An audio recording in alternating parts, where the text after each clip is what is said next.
In today's lesson, we are going to look at the differences between violin and viola etudes. We will begin by examining the differences in left-hand and right-hand technique, and then we will look at some specific examples in etude literature of differences in etudes written for the different instruments. So I know that we are all familiar with etudes, but do we all know what a definition is, what the technical definition is of an etude, and also why we study them?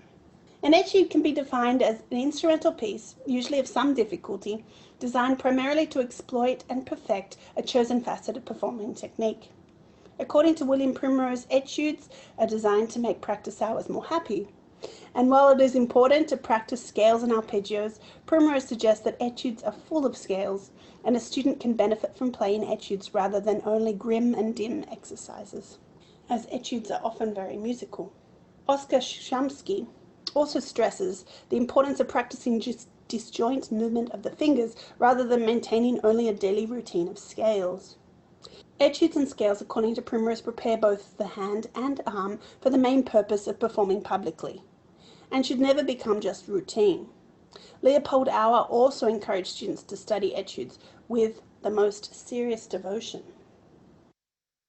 According to Paul Doctor, etudes that are transcribed from violin to viola are perfectly fine as technique builders. However, for a violist, it is important to never forget the genuine sound quality of the viola that is occasionally neglected when playing violin etudes. On the viola, the intensity of the left hand is far more important than the weight of the right arm. Paul Doctor also says that it's true that one has to dig in more on the viola, but without the help of a more alive left hand, one really cannot play the viola well.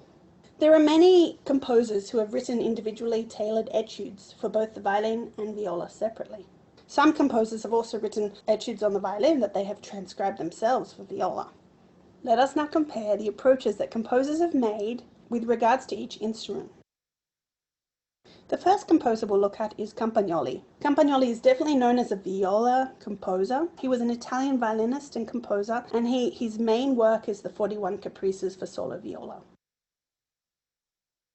Looking at all of Campagnoli's works, he addresses the basic techniques for the development of the right and left hands, covering all major and minor keys in all positions from 1st to 7th position. Many of his etudes use spiccato passages that involve string changes, as they present particular problems to the viola student because the distance between strings is greater. Primrose states, in the performance of a spiccato stroke, the viola requires a higher percentage of lower arm than on the violin. Let's now listen to some of Campagnoli's 41 Caprices for viola.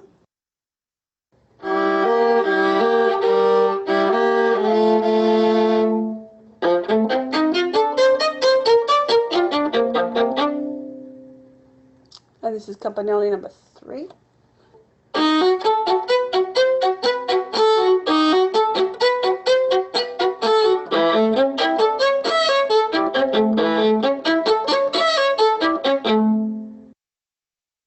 Unlike Campagnoli's viola caprices, which regularly present arpeggios and string crossings with separate bows, the violin preludes do not have any passages with separate bow détaché or staccato.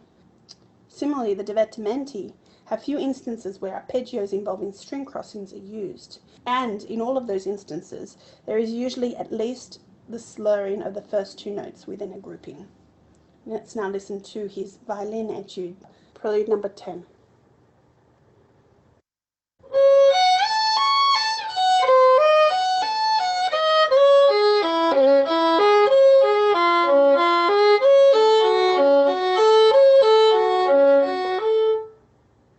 In Campagnoli's method book, however, he does include shorter etudes focused on more fundamental technique. Here he writes an etude dedicated to staccato arpeggios for the violin. Let's now listen to a little bit of this etude. It's number 64.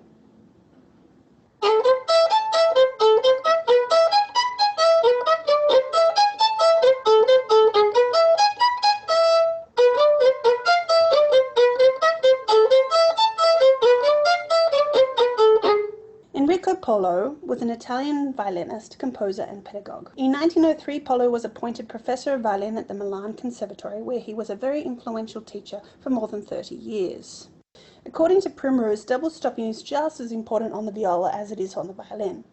and it is interesting to note that Polo transcribed his double stops etudes for viola. Both the violin and viola etudes are identical, even with the suggested fingerings.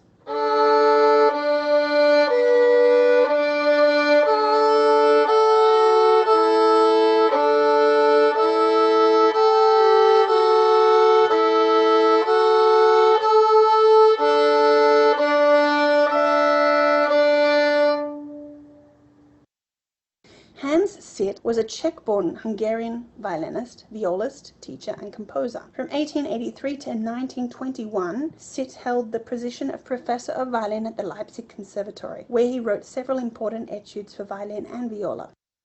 According to violinist Joseph Fuchs, we want our fingers to fall on the fingerboard so that when the bow is properly applied to the string, the tone is produced with clarity and solidarity. This strength is achieved once the finger is down on the board, not by virtue of strength we apply to the bow, but rather by the ability to let the finger fall on the string like a hammer in a relaxed position. Though there is greater percussive power as compared to the violin finger pressure, there must be an equal amount of relaxation on the viola. In Sit's 15 etudes for viola, many etudes encourage the development of good finger pressure and articulation through the slowing of the bow to help focus on the left hand.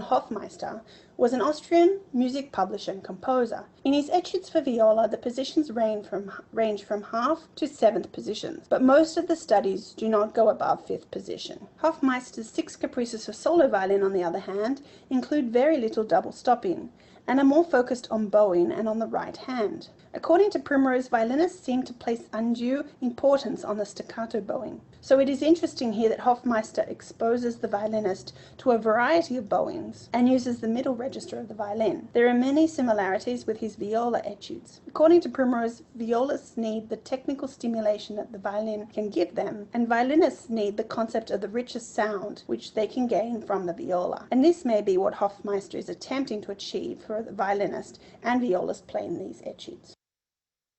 Let's now listen to Hoffmeister Caprice number 1, and then we will compare that to Hoffmeister Etude number 5 for viola.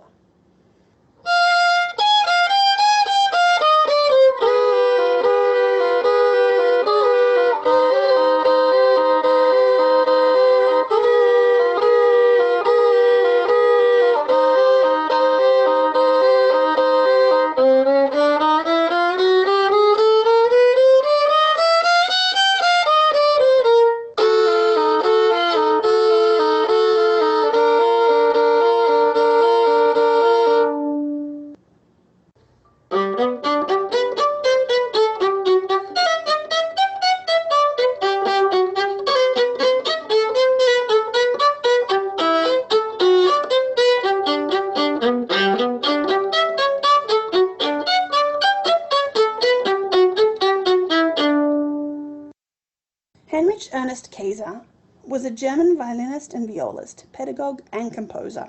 Kayser's viola etudes differ from those for violin because rather than focusing on the left hand, Kayser presents challenges to the violist in terms of bowing. According to Milton Katims, the viola player must have complete control of the bow at all times.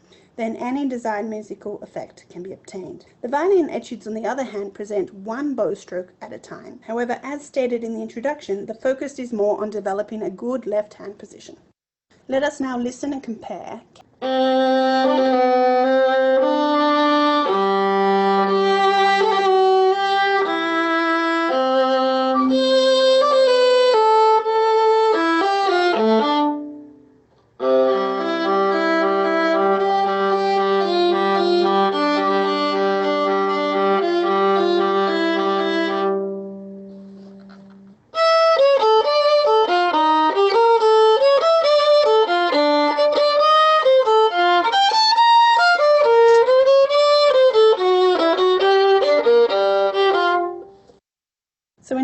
etude examples that we discussed, there are various differences in terms of style, selection of technical content, and level of difficulty.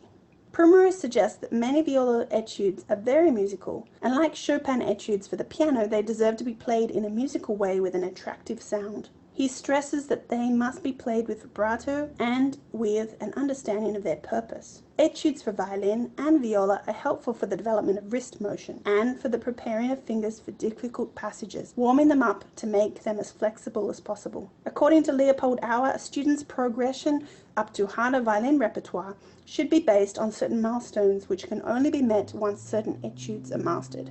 Violin etudes are considered to be an essential part of a student's technical development and are often transcribed for the viola. However, it is important to be mindful of the differences on the viola, and often while violin etudes increase finger dexterity and left-hand technique, the right hand can be better trained using etudes composed originally for the viola. Many of the composers writing for both instruments were aware of the differences of the viola and wrote tailored etudes to address certain weaknesses and develop elements of viola-specific technique.